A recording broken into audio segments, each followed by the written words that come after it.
Hello दोस्तों, my self PC Joshi, Prakash Chand Joshi. आज मैं आपको एक टॉपिक पे बात करूंगा, पीपैप। पीपैप लेवल थर्ड क्या होता है और वो क्यों रिजेक्ट होता है। तो पीपैप रिजेक्शन यानी कि ओईएम इंडस्ट्री में अगर आपने पीपैप सबमिट किया, पीपैप सबमिट करने के बाद सपोज करो वो रिजेक्ट होता है, तो डॉक्यूमेंट रिजेक्ट नहीं होता, वो एक सिस्टम रिजेक्ट होता है। प्रोसेस पीपैप की ये फुल फॉर्म है, सबमिशन। पीपैप सबमिशन थर्ड लेवल क्या हुआ?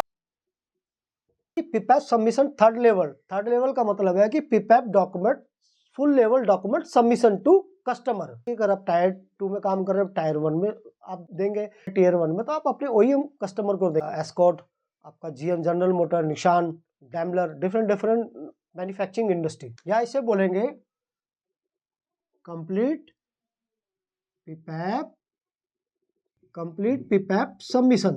टॉपिक क्या है? PPAP submission third level. PPAP submission third level का मतलब क्या है? Full document submission, complete PPAP submission. कि जब हम पीपैप को सबमिट करेंगे तो वो कंप्लीट डॉक्यूमेंट उसके साथ कस्टमर को सेंड करेंगे। पीपैप का जो थर्ड लेवल है ये पूरा कंप्लीट डॉक्यूमेंट है। इसका मतलब है कि हमारा प्रोसेस हमने पूरी तरह उसे इम्प्लीमेंट किया है अपनी इंडस्ट्री के अंदर। चाहे आप किसी भी प्रोसेस में आपने काम किया हो, वाइंडिंग में, प्रेस शॉप में किया हो, मोल्डिंग में, तो पीपैप सबमिशन थर्ड लेवल जब सबमिट कर सैंपल रिपोर्ट भी देते हैं और सैंपल पार्ट सैंपल भी देते हैं।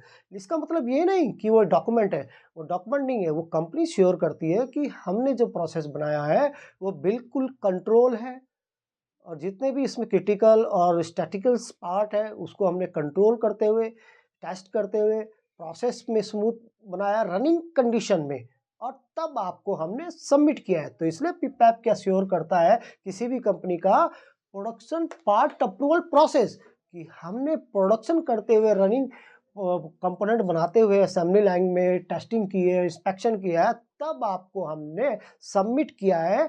उसको श्योर होने के बाद, कंट्रोल करने के बाद, श्योर होने के बाद कि ये मेरा प्रोडक्शन आपके एंड पे कोई डिफेक्ट नहीं है, कोई आपका लॉस नहीं है, और ये आपके इधर पूरी तरह से रेडी है।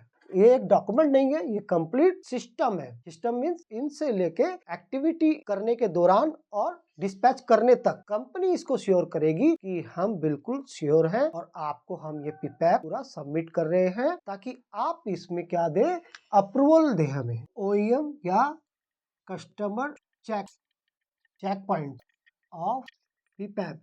किसी भी कस्टमर या ओईएम को हम जब सबमिट करते हैं पीपैप, तो हम श्योर होते हैं कि हमारा प्रोसेस कैपेबल है। हम आपको डॉक्यूमेंट ही सबमिट नहीं कर रहे, बल्कि एक पूरा प्रोडक्ट सेंड कर रहे हैं, पूरा प्रोडक्ट आपको हैंड ओवर कर रहे हैं, और आपकी लाइन में कोई प्रोसेस में कोई फॉल्ट नहीं आएगा। आप हमारे प्रोडक्ट को अपनी असेंबली लाइन में यूज करें। हमने इसको पूरी सिक्योरिटी के साथ, पूरी कंट्रोल करके आपको सेंड किया है। तो ये हमें बताता है कि हमारा सिस्टम के साथ साथ प्रोसेस और प्रोडक्शन में जो प्रोडक्ट यूज हुआ है वो पूरी तरह कैपेबल है। श्योर कैसे करेंगे, कॉन्फिडेंस कैसे होगा कस्टमर को? क्या करेंगे, अपने इधर डॉक्यूमेंट्स बनाएंगे, कंट्रोल प्लान में सारे पैरामीटर डिफाइन होंगे कि इस स्टेज पे ये आइटम मैन्युफैक्चरिंग हुआ, वायर हार्नेस असेंबली एरिया पे, लैब टेस्टिंग में, अगर हम सीट मेटल प्रोडक्ट बना रहे हैं तो बेंडिंग में, ब्लैंकिंग पे, फिर उसकी हमने कंट्रोलिंग क्या करी, कितनी फ्रीक्वेंसी में उसे चेक किया, कौन चेक करेगा, कौन सा रिकॉर्ड मेंटेन करेगा, और अगर कोई प्रॉब्लम क्रिएट होगी तो उसके अगेंस्ट हम एक्शन क्या लेंगे। तो कंट्रोल प्लान में हम सारा डिफाइन करेंगे। इसी तरह से और भी डॉक्यूमेंट्स इसमें रहेंगे, पीएफडी, एफएमईए, पीएफएमईए, डीएफएमईए, डिफरेंट डिफरेंट डिटेल बताने के लिए। इम्प्लीमेंट जब हम पीपैप को करेंगे तो ये प्रैक्टिकली रहता है, तो इसके लिए ट्रेनिंग मस्ट होती है। बेसिक नहीं, बेसिक ट्रेनिंग अगर आपने ले भी ली, सपोज करो बेसिक ट्रेनिंग आपने कहा नहीं सर हमने यूट्यूब से या कहीं से बेसिक ट्रेनिंग ले रहे हैं, तो बेसिक ट्रेनिंग तो सिर्फ आपको एक कंसेप्ट क्लियर करेगी।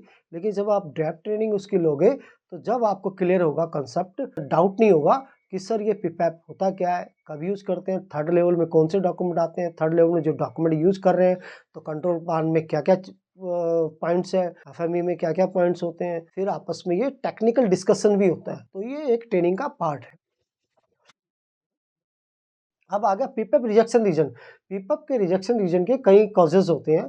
मान लो सपोज करो आपने अनकम्प्लीट डॉक्यूमेंट फिल किया, आपने एमएसए के अंदर आरएनआर प्रॉपर नहीं किया एक डॉक्यूमेंट में, आपने कैपेबिलिटी स्टडी जो करी या प्रोसेस स्टडी करी वो प्रॉपर नहीं करी, आपने क्या कहते हैं कुछ कंट्रोलिंग करनी थी वो प्रॉपर तरीके से नहीं किए, सैंपल जो आपने चेक करने थे वो प्रॉपर तरीके से चेक नहीं किए, या किए तो वो एज पर स्टैंडर्ड नहीं था, या आपने जो उसके अंदर इंस्ट्रूमेंट यूज किए वो भी आपने यूज तो किए, हाँ यूज किए बिल्कुल किए, लेकिन स्टैंडर्ड जो सॉरी चेकिंग गाइड्स में जो इंस्ट्रूमेंट आपने यूज किए वो पूरी तरह मीट नहीं कर रहे थे कंट्रोलिंग के टाइम, उसमें कोई ना कोई डिफेक्ट निकल रहे थे, डिटेक्शन आउटफ्लो हो रहा था, डिटेक्शन प्रॉपर तरीके से कंट्रोल नहीं था, आउटफ्लो हो रहा था, आपने ऐसा इंस्ट्रूमेंट यूज नहीं किया जो उसको डिटेक्ट कर सके। तो कई रीजन होते हैं। हाँ, एक रीजन ये भी है, जब आप सबमिट कर रहे हो क्वेश्चन किया डैप में गए, प्रोसेस प्रोडक्ट पैरामीटर में क्या डिफरेंसेस है, तो आपके क्वालिटी पर्सन वहाँ गए लेकिन वो बता नहीं पाए, जब उन्होंने क्वेश्चन पूछा फेलर मोड पे इस पे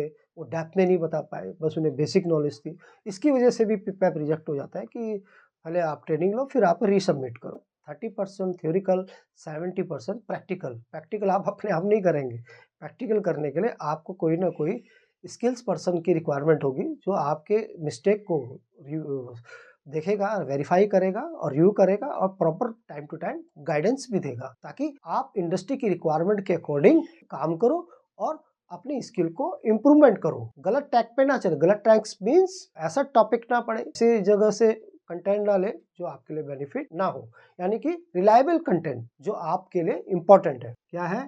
week control plan and PFME not implement on shop floor. आपने कंट्रोल प्लान बनाया, FME बनाया, वो वीक थे, जो उसके पैरामीटर थे आपने प्रॉपर तरीके से एनालिसिस नहीं किया, कॉज पोटेंशियल कॉजेस पे काम नहीं किया, कॉज ऑफ इफेक्ट पे काम नहीं किया, आपने फेलर मोड पे काम नहीं किया, और इसके साथ साथ not implement on soft floor. आपका डॉक्यूमेंट कुछ कह रहा है, जब सॉफ्ट फ्लोर में गए तो वहाँ कुछ और मेंशन है, कंट्रोल प्लान में कुछ और मेंशन किया हुआ है, WI में कुछ और मेंशन किया है, इंटरलिंक ही नहीं है।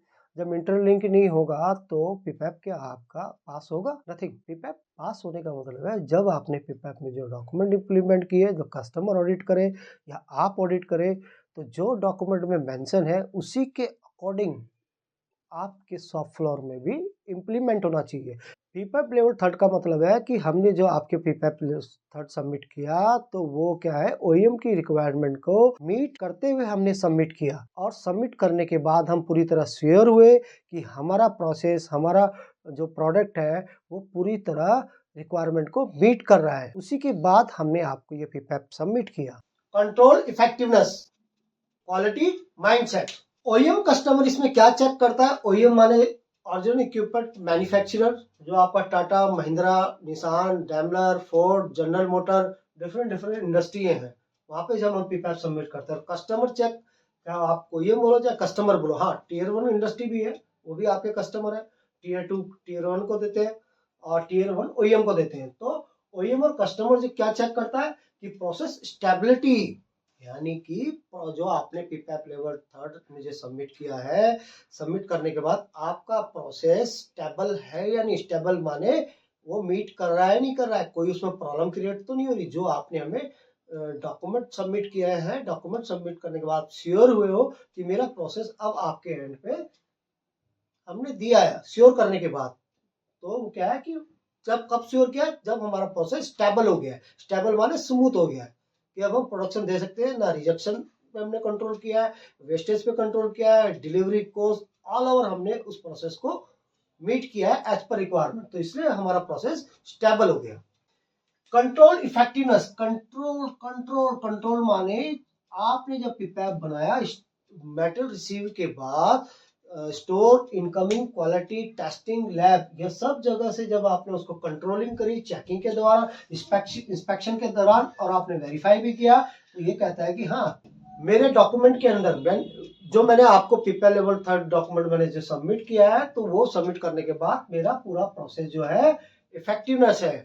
OEM यानी कस्टमर जो चेक करता है कंट्रोल इफेक्टिवनेस, यानी कि हमने जो आपको प्रोडक्ट दिया है हमारे एंड पर, चाहे इनकमिंग हो, स्टोर हो, मेटल रिसीविंग एंड हो, प्रोसेस हो, टेस्टिंग हो, लैब टेस्टिंग हो, डिस्पैच हो, वो सब हमने आपको दिया है प्रोडक्ट, वो कंट्रोल करने के बाद दिया है।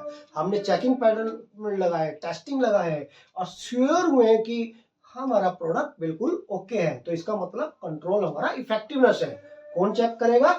ओईएम और कस्टमर। क्वालिटी माइंडसेट क्या होना चाहिए? हमारा क्वालिटी माइंडसेट का मतलब है ओईएम हमारे क्वालिटी माइंडसेट को चेक करेगा कि इन्होंने आपका डॉक्यूमेंट जो सबमिट किया है वो क्या पेपर के लिए ही किया है, केवल पेपर वर्क, या प्रोडक्शन के लिए भी किया है। जब आपको क्वालिटी में या किसी भी डिपार्टमेंट में जो कंपनी हायर करी तो ये इंटरव्यू का भी एक मोस्ट इंपॉर्टेंट क्वेश्चन है। इंटरव्यू में भी ये क्वेश्चन इनडायरेक्ट तौर पर पूछा जाता है।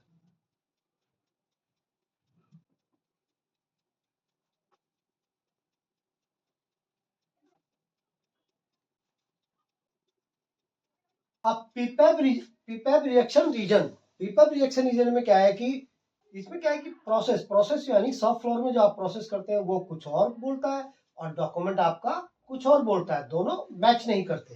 वीक पीएफएमई के अंदर क्या होता है, रिच ऐड नहीं होते, सिर्फ वो कॉपी किया और पेस्ट करा और कस्टमर को सबमिट कर दिया।